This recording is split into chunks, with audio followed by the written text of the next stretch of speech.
Hola amigos, bienvenidos. Teníamos la oportunidad de estar saludando a unos amigos vía telefónica antes de iniciar el tutorial de hoy, y quiero empezar saludando a todos aquellos que han considerado que esta iniciativa nuestra de Panamá Cultural, de mi esposa Mabel, a través de los tutoriales para la confección de encaje de pollera en mundilleros, y esta nuestra, con el fin de dar docencias sobre el folclore en la parte teórica, pues iniciativas que ven con buenos ojos, primero para tener algo que les permita nutrirse en la cultura durante estos días de COVID que nos tiene resguardados en nuestras casas, así como también para incrementar el acervo cultural que cada uno de nosotros tiene. Y nos alegran los comentarios que hemos recibido, porque todos han sido de muy buena fuente, todos han sido expresando su beneplácito, su alegría, y mejor aún el hecho que nosotros hayamos podido utilizar distintas plataformas para compartir lo poquito que sabemos, porque insisto, como lo he dicho desde el primer momento, nuestra posición no es la única verdad folclórica que hay en el país. No lo sabemos todo, y nosotros en ese no saber todo compartimos con mucha gente los tutoriales, las distintas conferencias, conversatorios. Compartimos con muchas personas un intercambio de ideas que nos permite crecer cada día más y aprender todos los días algo nuevo, porque hasta de la persona más humilde se recibe la información más grande del conocimiento.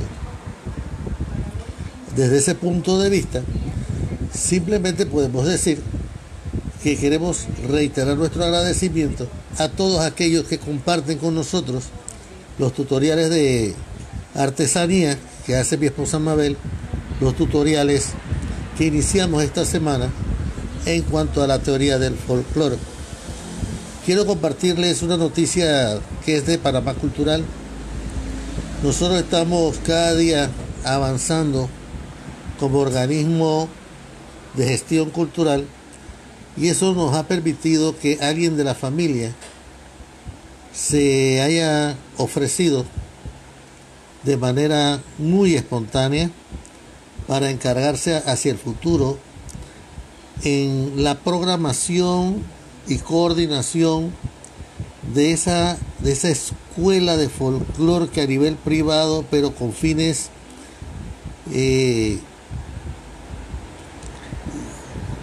no lucrativos, se va a abrir a través de Panamá Cultural, porque necesitábamos alguien que supiera manejar no solo los temas como folclorólogo, sino que también tuviera la formación de ser un catedrático para que complementara ambas condiciones, sobre todo porque nace del hecho folclórico. Es una persona que viene del ente folk y que caminó al lado de grandes investigadores nacionales.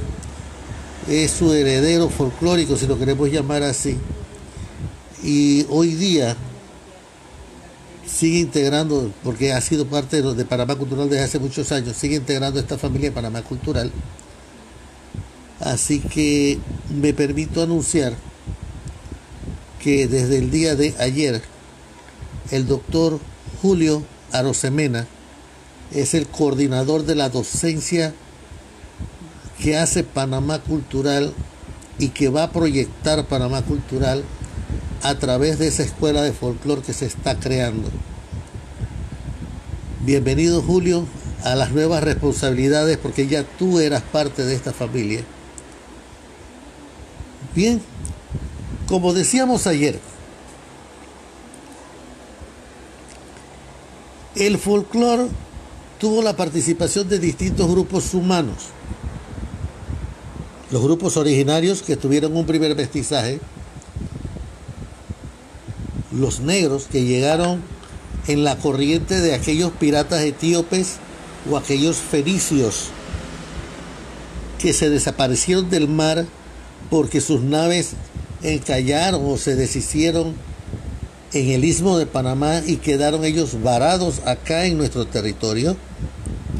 Está la corriente que también llega justo con los esclavos de la época colonial, que son los negros que se mantienen en el país y solo nos hablan el castellano, hablan el español, así como también llega otra corriente, que es la corriente afroantillana, que llega a Panamá producto de la construcción del ferrocarril, producto de la construcción del canal francés, producto de la construcción del canal norteamericano, que finalizó en 1914.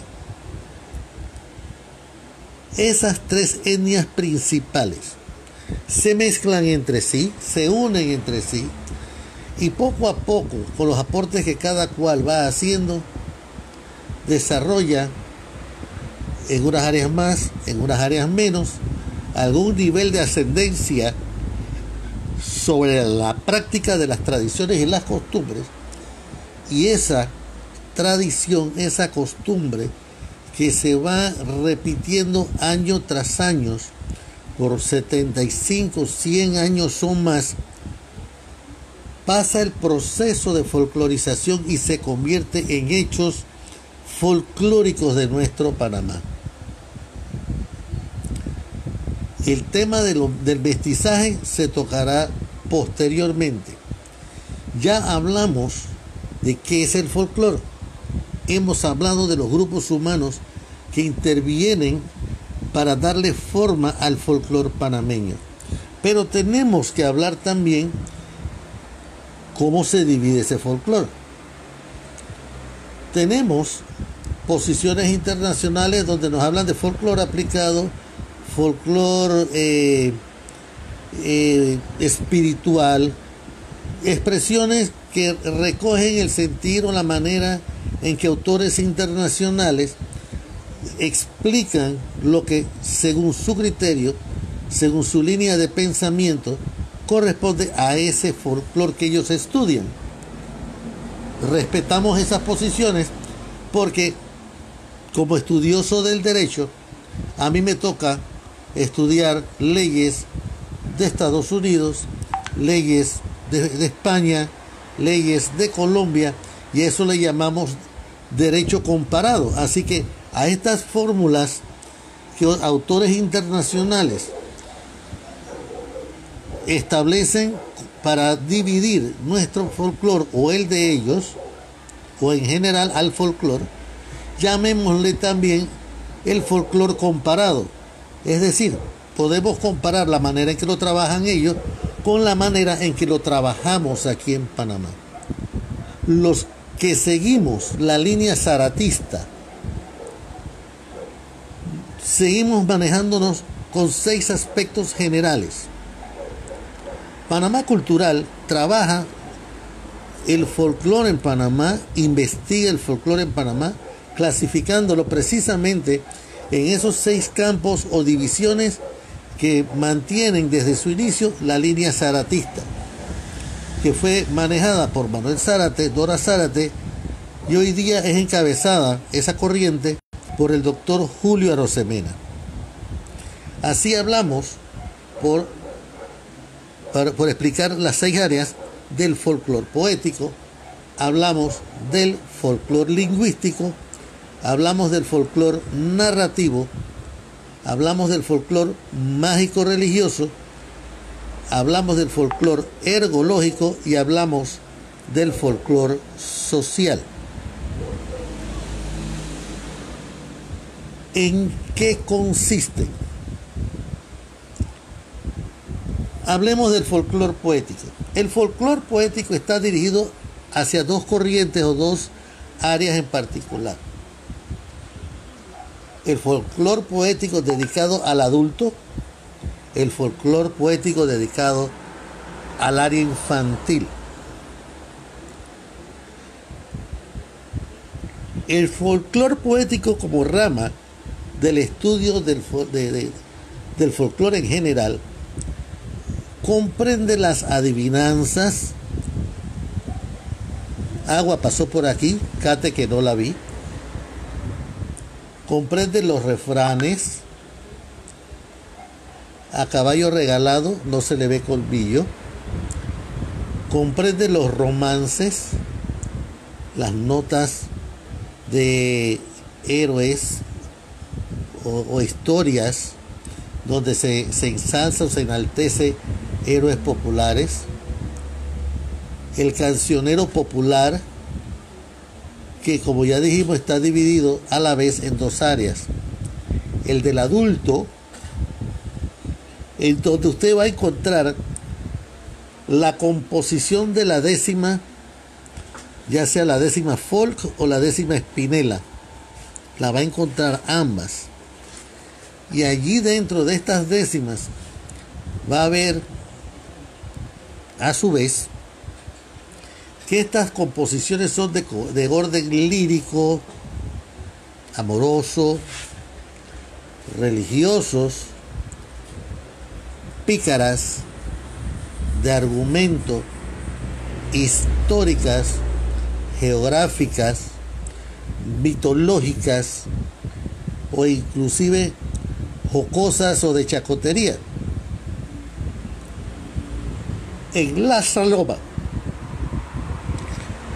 la manera en que el hombre, el ente folk, comparte sus expresiones de amor, sus quejas de diario, sus expresiones de orgullo o de empuje, de ánimo durante la faena, acompañada con un grito. Va a encontrar la copla, que las va a encontrar igualmente líricas, amorosas, coplas religiosas, coplas jocosas, coplas llenas de pasión. Puede encontrar coplas de sociabilización, puede encontrar también coplas satíricas. Y las reinas de las coplas son las cantalantes de nuestros tamboritos.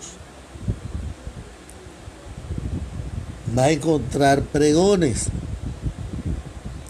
Esa gente que sale por las calles de los pueblos en esa época donde se requería un punto de soldadura para tapar los huecos de los baldes, para no desecharlos, y salía un soldador rural con un cautil gritando por mitad de pueblo, o montando un caballito, o desde una carreta, o quizás tal vez a pie, pero llevando su cautil, llevando su estaño, gritando, decíamos, por el pueblo: tapa hueco, le tapo el hueco, tapa hueco. Pregones que se referían a la labor que desarrollaba: sellar el balde para que continuara con una vida útil. Sobre todo esos baldes número 5, que eran grandes y se usaban para lavar la ropa, se usaban para bañar a los niños, se usaban para cargar la ropa a la quebrada, se usaban para guardar los bollos o los tamales, en fin, distintos usos que les daban a esos baldes enormes, en los que tuve la dicha de bañarme y en donde mi abuela, con mucho cariño, me echaba sus bangañadas de agua y me ponía jabón. Tenemos también las improvisaciones. ¿Quién es mejor que los pulladores de Veraguas? Los pulladores que hay en el área de Soná, que están en extinción, para darnos una muestra de las improvisaciones. Con muy buen sentido, el ya desaparecido Carlos Francisco Chanmarín nos dejó un disco compacto que se llama Alma de Azuero, en donde hay grabaciones de dos entes folk de los pulladores en un intercambio de improvisación que ha quedado para la posteridad para documentarla como parte del patrimonio cultural nacional. Tenemos las loas y las coplas religiosas. Gente como mi amiga Alicia Ortega de Chepo ha sido campeona en las coplas religiosas porque todos los años a su San Cristóbal querido ella le compone un tambor y lo va a cantar a la iglesia en fecha de San Cristóbal para el mes de julio. El abuelo de mi amiga Lilena Córdoba, que le regaló a Guararé las loas a la Virgen de las Mercedes y que fueron grabadas en el centenario de la Virgen y están conservadas 100 años después en un disco compacto que grabó cantando el coro de la iglesia de Guararé, coro que se ha mantenido por generaciones. Y esto para hablar solo de la parte adulta del folclore poético. En la parte infantil podemos hablar de las canciones de cuna. Hay canciones que conocemos de toda la vida. A la rorro niño, la rorra, que viene el cuco y te va a llevar. Yo soy malo cantando, pero si hay algo que recuerdo con mucho amor, es a mi mamá arrullándome a mí y a mis hermanos. Bonito, bonito, muchachito mío, pedazo de cielo que Dios me dio. Te miro y te miro y te vuelvo a ver. Bendigo la suerte de verte bien. Mi mamá nos cantaba eso para arrullarnos y dormirnos. En ausencia de mi mamá tuvimos una nana maravillosa. Para mí una hermana. Mi prima Maritza Córdoba, quien igualmente nos cantaba esos versos. Sobre todo a Mauro, el menor de mis hermanos, que fue quien más la disfrutó. Y recuerdo aún cuando lo ponían en la hamaca siendo un bebé y lo dormían cantándole estos versos, canciones de cuna. Los mimos, cuántas cosas no se manejan a través de mimos, cuántas cosas no se manejan a través de mnemónicos, que son juegos de palabras que deben rimar. A la una sale la luna. A las 2 me voy con vos. A las 3 salimos a la vez. Y por ahí se van. Juegos de palabras, mnemónicos al fin, que se juegan dentro del folclore poético. Tenemos la alusión, las alusiones hacia hechos o hacia personajes. Tenemos en el folclore poético el azar, porque los niños somos muy dados a la distribución dentro de nosotros. Y ese folclore poético se ve al momento en que empezamos a descartar o hacemos cuentas o formas eliminatorias, como son el tin marín de 2 pingües.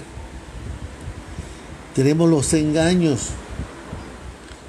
tenemos las réplicas o los trabalenguas. Mi esposa se aprendió uno que yo le estuve enseñando y que le gustó mucho y espero que les encante. Cada vez que yo veo el cielo nublado, la agarro y le digo: mi amor, ven acá. El cielo está engarabantintantulado. ¿Quién lo desengarabantintantulará? El que lo desengarabantintantulare será un gran desengarabantintantulador. Y así como ese, hay cualquier cantidad de trabalenguas, como el famoso de capira, pacora, capira. Tenemos también las pegas, tenemos las embobalias o nuestros idiomas infantiles de comunicación. Chitú, chino, chisá, si ves, chide, chique, chi es, estoy, chi a, chiblando, chiblan, chido. Ese tipo de lenguaje son embobalias. Y hay otro muy común, tú vas a empezar a hablar para Pacific. Aquí en la casa se practica y es parte del lenguaje común. Tienen que ver con qué habilidad las niñas y nosotros lo practicamos como parte de ese folclore que no puede perderse y que queremos heredar a la generación siguiente. Tenemos las rondas, que se nos están perdiendo las rondas. Y todas estas formas, por ser parte de una condición poética, tienen una formación en rima y han sido adoptadas a los diferentes grupos que han influido en el folclore panameño. Lo va a encontrar en los grupos originarios, lo va a encontrar en los grupos negros y lo va a encontrar en los grupos europeos o blancos que han quedado en Panamá. Tenemos también el folclore narrativo. Este, como su propio nombre lo dice, es el que se dedica a describir los hechos que deben ser transmitidos de una generación a otra. Se transmiten a través de un orador. Este narrador, que generalmente era un abuelo sentado en un taburete, en un portal, rodeado de nietos y de hijos pequeños o sobrinos, narraba mitos, narraba leyendas animísticas. El hombre lobo, el padre sin cabeza, la llorona, la tepeza. Hablábamos de leyendas heroicas, de cosas que habían sido parte de las cosas extraordinarias del pueblo, como fueron las historias de Fábrega y Tomás Herrera en su momento, y que se nos han ido perdiendo porque ya no hay esos cuentos en los portales. Tenemos las leyendas y los cuentos históricos, las leyendas históricas de cómo se fundaron los pueblos y cómo las familias emigraron. Tenemos las mitológicas, cómo nos hablan de señiles para proteger los bosques y la fauna de los bosques. Nos hablan de leyendas religiosas, si es cierto o no que Santa Librada no quería la iglesia en otro lugar que no fuera la ermita, y por eso la encontraban en un sitio diferente a donde estaba la capilla del Niño Jesús de Praga. Leyendas de animales. Todo eso lo vemos, lo escuchamos y lo tenemos en el folclore narrativo. Tenemos los cuentos de animales, tenemos cuentos de reyes, tenemos cuentos de raptos, cuentos de sucesos. La manera en que se narra de una generación a otra las victorias de Belisario Porras en la Guerra de los 1000 días. Los cuentos sobre si Victoriano Lorenzo, que el 15 de mayo del 2020 cumple 117 años de haber sido fusilado en la plaza de Chiriquí, era bueno o era malo, si mataba niños o no los mataba. Yo siempre he dicho que la historia la escriben los que ganan la guerra, y obviamente la ganaron los conservadores, así que de Victoriano no van a decir nada bueno, y no han dejado escrito nada bueno sobre Victoriano Lorenzo. Pero nadie dice que él representaba a una población, a un grupo étnico del país que se sentía explotado en sus derechos, burlado en su integridad, y que en el liberalismo abanderado por su padrino Belisario Porras encontró el refugio idealista que le permitió luchar por mejores días por esa raza, esa gente que representa a Panamá también en el sector de Coclé.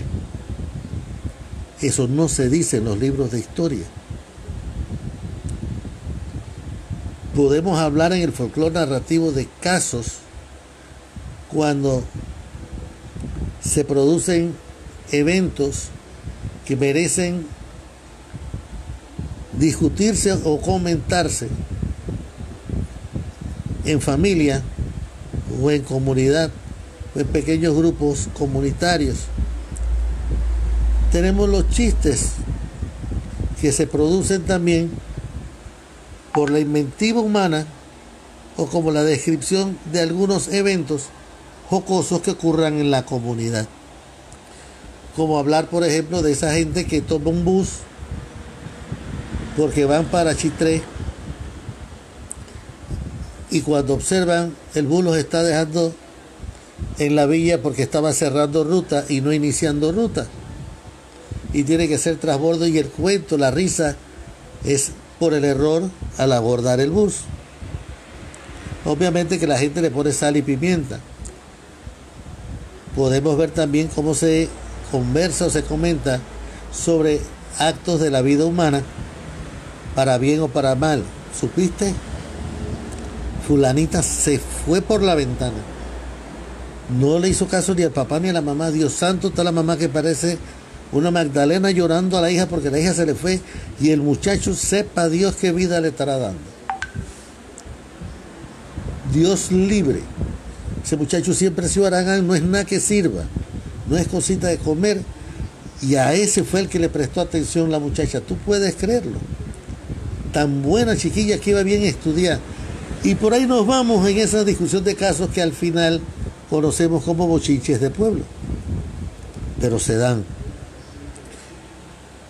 casos reales, otros inventados, pero eventos que se producen en el diario vivir y en este folclore narrativo, chistes que se agregan a la usanza diaria del conversar, porque resulta que de pronto hay quienes salen diciendo: llévame los alimentos a los puercos, pero me los tienes que arreglar, me los tienes que bañar, no pueden comer de esto, no pueden comer del otro.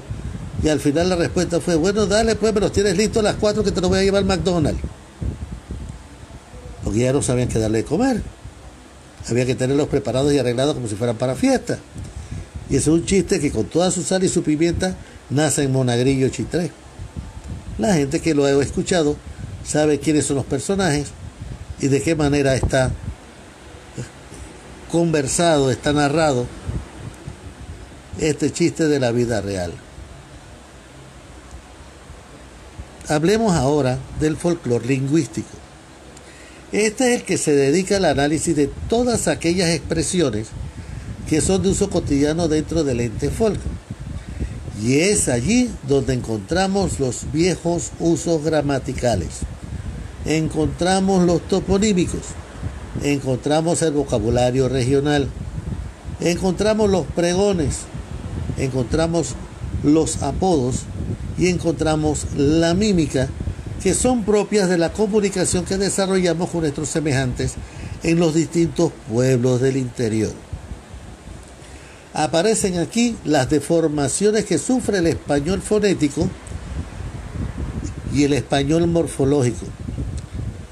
Hay un cambio total fonética y morfológicamente hablando, ya sea por el empleo que le da el pueblo o cada pueblo, o porque son productos genuinos del ente folk como reflejo de su psicología y de su sabiduría, lo que permite que el panameño común, el de a pie, el que está en el vulgo, se comunique, se exprese, hable y se comprenda entre sí a pesar de esas imperfecciones lingüísticas, lo que no podría permitirle a un extranjero que comprenda fácilmente una conversación desarrollada dentro del más puro lenguaje folk, porque sus expresiones y modismos le impedirían hilvanar, le impedirían seguir la corriente, el corriente del contenido de la información que se está transmitiendo o intercambiando entre los dos que conversan.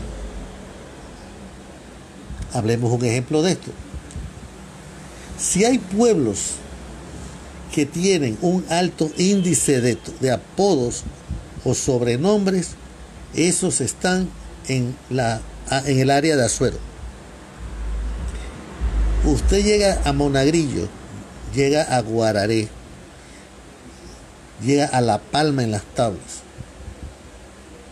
Olvídese de preguntar por el nombre de alguien, porque si usted llega, por ejemplo, a Monagrillo y trata de preguntar por el señor Samuel Flores, la gente no lo va a ubicar. Pero si usted pregunta, oye, ¿usted sabe quién es Caco Flores? Le aseguro que lo llevan a la casa de Caco, a 7 casas de la bomba de gasolina que hay en Monagrillo. De pronto alguien le dice, voy para el Dairy Queen de Melqui, pero en Monagrillo no hay Dairy Queen. Es una fonda pequeña que Melqui tiene,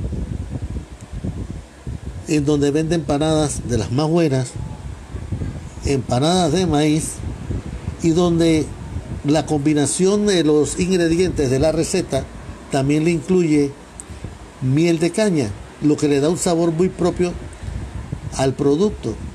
Y las encuentra de carne y las encuentra de queso. La propaganda es gratis.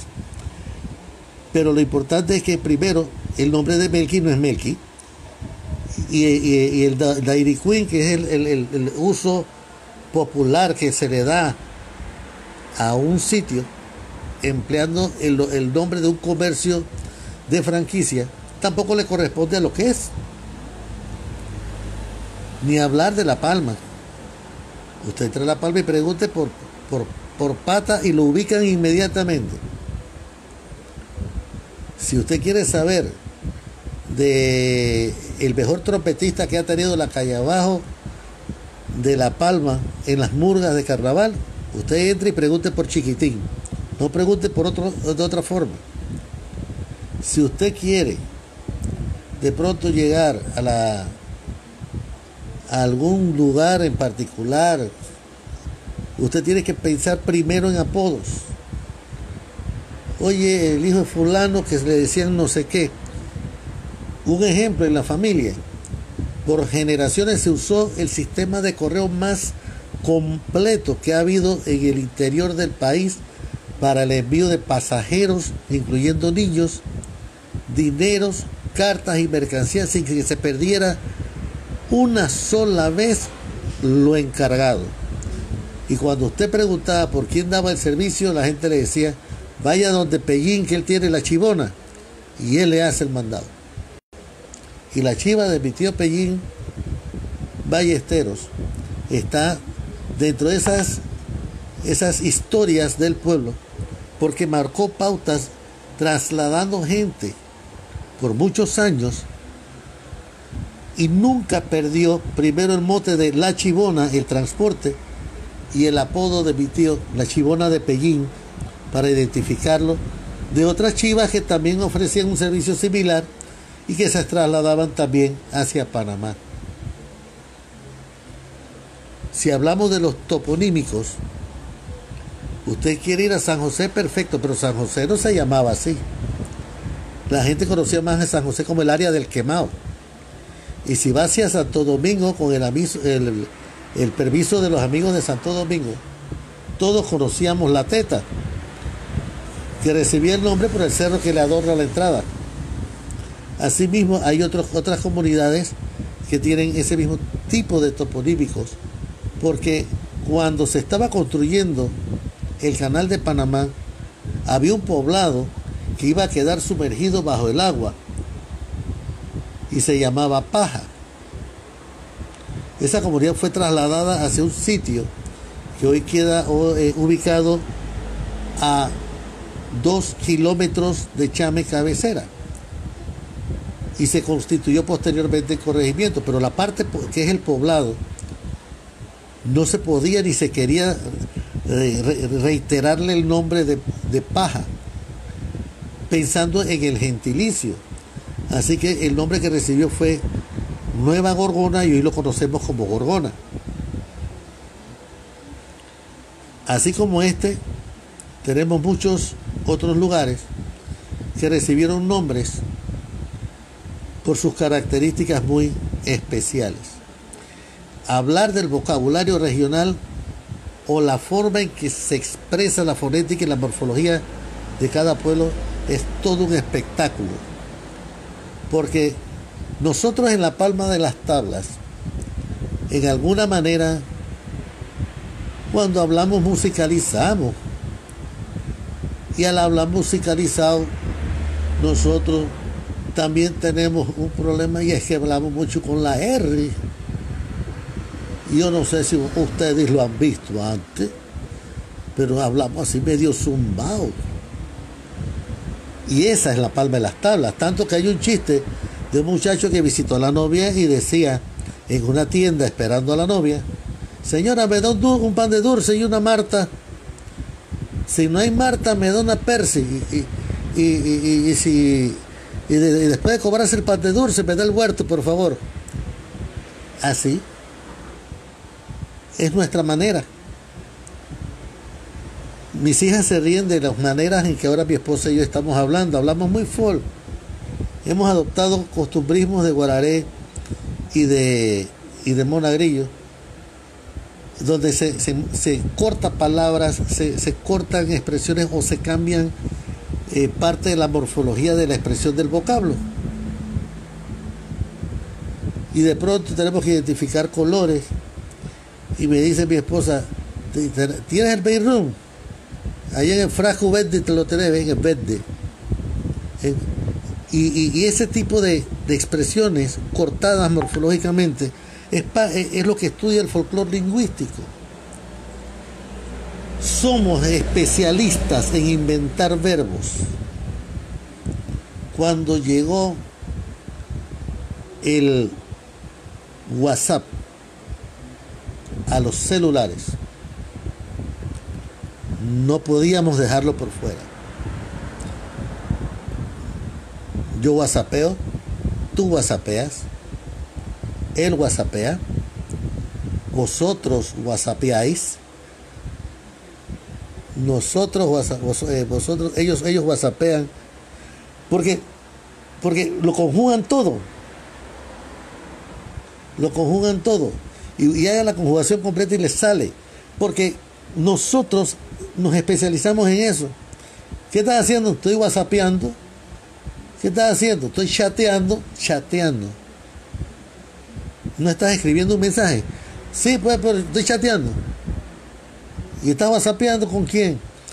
No, es que tengo una conversación aquí con fulano y le estoy escribiendo aquí en el WhatsApp que necesitaba que me whatsappeara ella para darme una respuesta a una tarea.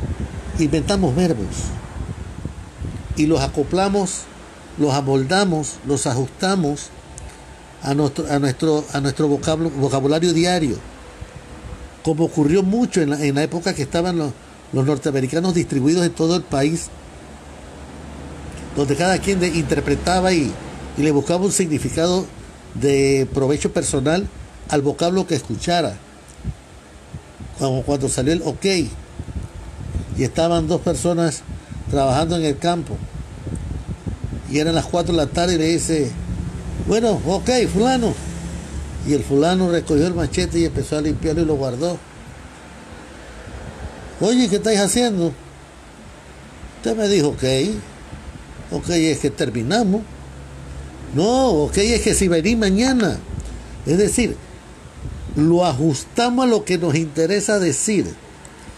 Y aquí la gente común y corriente se identifica y se comunica y se comprende perfectamente en lo que estamos hablando. Mi hermano tiene una anécdota con un español que lo visitó cuando él era juez ejecutor del BDA. El señor le fue a pedir una prórroga porque había tenido problemas de comprensión del lenguaje de Tonosí para poder adquirir los transportes, las herramientas y los insumos que necesitaba para poder cosechar. Y cuando se lo explicaba, el gallego le decía: hostia, señor juez, esto ha sido un problema. Os digo que yo estaba buscando una daga. Pues todo el mundo en España cosecha con dagas. Y usted cree, no encontraba en ningún lado. Fui hasta las tablas, fui a no encontraba. Fui a los almacenes agrícolas y ninguno me decía cómo obtener una daga aquí en Azuero. Hasta que uno de los muchachos lo vi trabajando con una y le pregunto: muchacho, ¿cómo conseguiste esta daga? Y me dice: es un calling, señor, es un calling, eso lo consigue usted en cualquier local que venda productos agrícolas. Un colin, hostia. Yo que sé que eso le decían así aquí en Panamá. Imagínense, un colin que es la marca de un machete. No es la herramienta. La herramienta es el machete. Y las tuvimos muy buenos confeccionados en fraguas que existían, por ejemplo en Guararé, donde los Benavides, que preparaban y con los resortes que se usaban para los vehículos, trabajaban al fuego los machetes y los cuchillos que se quedaban para el uso en finca y en casa. Ya la fragua no se ve y ahora compramos todo eso en los almacenes. Pero hasta en esto es un problema, como bien dijimos, porque el extranjero no va a comprender nuestra manera de comunicarnos. Si hablamos del folclore mágico religioso, si con lo anterior ya teníamos mucho de qué hablar, acá tenemos que empezar a decir que este comprende muchos estados de ánimo. Hay expertos, hay literatos del folclore, hay autores estudiosos del folclore que a este le llaman el folclore espiritual. Pero en la clasificación que hacen, que trabajamos en la línea zaratista, en Panamá lo llamamos folclore mágico religioso.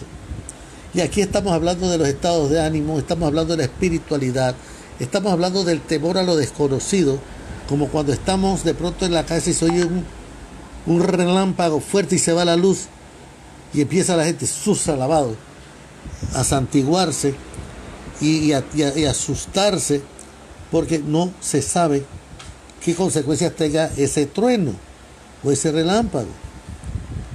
Tenemos el estado de temor al Todopoderoso porque no sabemos cómo Papá Dios se comporte con nosotros, si estamos obrando de buena manera o de mala manera. Por eso, haz el bien sin mirar a quién. En esto encontramos aquí en el folclore mágico religioso el animismo con los entierros. Hablamos de las almas, las apariciones. Que hay entierros que se distinguen entre la de los adultos y los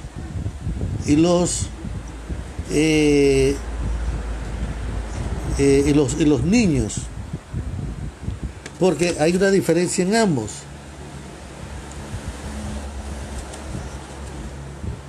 Ocurre que los entierros de adultos llevan un tipo de ceremonia muy particular, pero se trata que los entierros infantiles o de angelitos sean festivos. Nosotros podemos ver, por ejemplo, cómo ocurre en Antón la fachenda o entierro de angelitos, en Ocú. Todavía en el sector de Macaracas se practicaba mucho con música de violines y violinistas participando. Es más, había violinistas que ofrecían tocar siete fachendas, 7 velorios de angelitos. Tenemos la formación de las cruces para protección en las casas, protección de los potreros, los rezos que eran para levantar el alma después de su fallecimiento. Tenemos los velorios, la forma en que se daban esos rosarios acompañados de letanías a santos, en donde empezaban: Dios te salve María, llena eres de gracia. Y iba la gente contestando por el otro lado: Padre nuestro, y iba contestándole el otro. Y arrancaban entonces las letanías acordándose: San Pedro, San Pablo, Santa María, Virgen de las Mercedes, y van mencionando santos, pidiendo distintos favores para el alma que se eleva. Tenemos también que hablar de las tarjetas, las flores, la música, las narraciones, los cuentos, los chismes, porque también aquí hay un poco de todo. Hay apariciones, hay chistes de gente en cementerios, hay chistes tiene que ver con las apariciones de ánimas. Tenemos que ver también en lo mágico religioso con las comidas, que se prepara para velorio de santos, que se prepara para velorio de muertos. Bonito llegar a un velorio de muertos y que le diga a la primera persona que usted entra: acérquese a la fonda y lléguese, que ahí el chocolate está gordo, le digo. El chocolate está espeso y tiene nata, es a eso a lo que se refiere. pero solo la gente que domina el lenguaje folk, el lenguaje interiorano lo comprende. Tenemos el festejo, la conmemoración, la celebración como ceremonia de los cabos de año, los 6 meses de muertos. La manera en que se dan los pésames o las condolencias. Los saumerios, qué inciensos usar, cuáles no, dependiendo del santo, dependiendo de la fecha de velorio, dependiendo de qué celebración la iglesia está festejando. Y sobre todo los velorios de santos, que se amanece de manera festiva celebrando la fecha del patrono del lugar. Aquí también tenemos supersticiones que tienen que ver con los embarazos, el nacimiento, la primera infancia, la muerte, la vida. Tenemos supersticiones que tienen que ver con el noviazgo, con el matrimonio, con el mal de ojo, con la lotería, la baraja. Y estamos relacionados con todo esto porque hay gente que sabe perfectamente que en la vida si hay luz hay oscuridad. Y si hay un diablo es porque quiere hacer daño y nosotros tenemos a un Dios que nos cuida de ese mal. La gente que quiere saber el futuro, la fortuna y quiere leerse la baraja para que le digan si va a tener un novio apuesto, si el vecino va a ser el suero de la chica con la que está haciendo la consulta, porque la muchacha le tiene el ojo echado al muchacho de al lado, que no es lo mismo que el mal de ojo, que el mal de ojo es la mirada fuerte que lastima y lesiona el alma y enferma a la persona que recibe la mirada. Y entonces para poder recuperarse, la persona que lo ojeó tiene que orinarle las enaguas y arroparlo y dormir con esa persona para que el hechizo, entre comillas, desaparezca. Las creencias, que eso tiene mucho que ver con la agricultura. ¿Por qué los árboles deben cortarse en marea baja y luna en menguante? ¿Por qué los siembros se deben hacer en nueva? Todo eso es parte de lo que se cree. ¿Qué luna es mejor para salir a pescar? Si nueva, llena, creciente o menguante. Tenemos el ver la luna para poder pronosticar lluvias, pronosticar la caza o el resultado de la siembra, ver cómo pueden estar creciendo los animales de la finca. Y también tenemos las creencias que tienen que ver con la oscuridad o lo malo. Tenemos personajes del animismo de la saga tales como la Turivieja, los duendes, tenemos a señiles, tenemos la silampa, las ánimas. Tenemos en lo mágico religioso la alimentación para los aparecidos. Tenemos las mandas, los ofrecimientos que haya santos, las devociones, la fe que se tiene a determinados santos. Tenemos el tabuismo, esos temas que nos cuesta discutir o hablar en familia. Tenemos temas como el sexo, el embarazo, los animales, el juego, la droga, etc. El fetichismo, el curanderismo, en donde se habla de cómo se cura picadas de culebra, el mal del ojo, la gente que sufre de viento arriba, de viento abajo, que sufre de pasmo, la gente que sufre picada de culebra, la gente que se corta en potreros y que con oración se le paraliza la sangre hasta llegar a un sitio de atención médica. Y aunque hay mucha gente que me está viendo en este momento, quizás sea escéptica, quizás no lo crea, todo esto es cierto.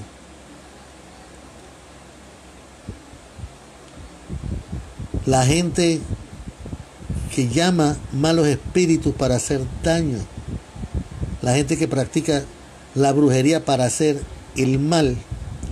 Y también tenemos en lo mágico religioso la magia medicinal y la magia no medicinal, que es la que va basada en antiguos oraciones, que es distinta a la magia medicinal, que tiene su fortaleza en los productos que la naturaleza nos da. Nos quedan 3 divisiones. Dejémoslas para el siguiente capítulo. Dios me los bendiga y nos vemos en nuestra próxima cita. Bendiciones.